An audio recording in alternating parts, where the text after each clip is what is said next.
না আমি হাসতেছি। আমরা যে হ্যাপি যাচ্ছে এই গান কাটিয়েছিল কিনা? এ গান তোর বাপ কাটিছিল। এত বড় গান আমার বাবা কাটে?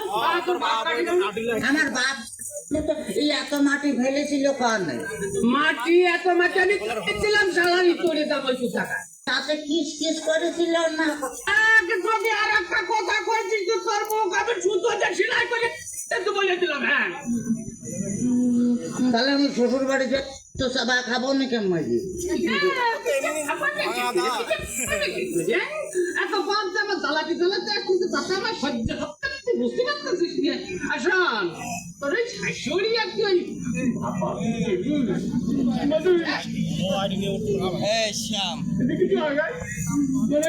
বাবা থেকে ভারী মজা। শ্বশুর বাড়ি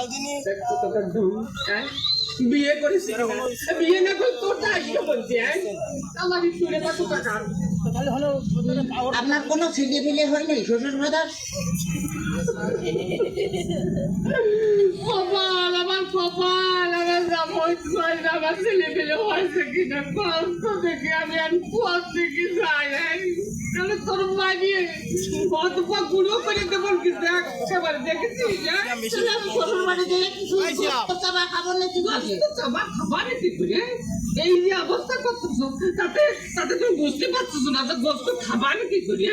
তাতে মেয়ে বিয়ে দিয়ে আমি খাই খাই খাই ছাই খাতে গেলেন তো। আমার কাছে কলি তো 10 কেজি চাল ফাটা দিতাম।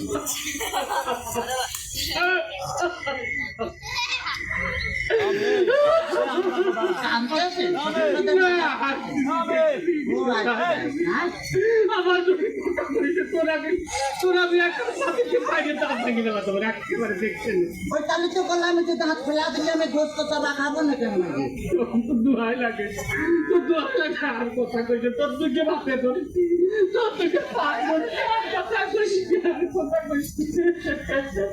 শোন শোনে ঘটনা হচ্ছে কি যে এভাবে জ্বালাতন যদি করিস তাহলে আর আমি পারবো না।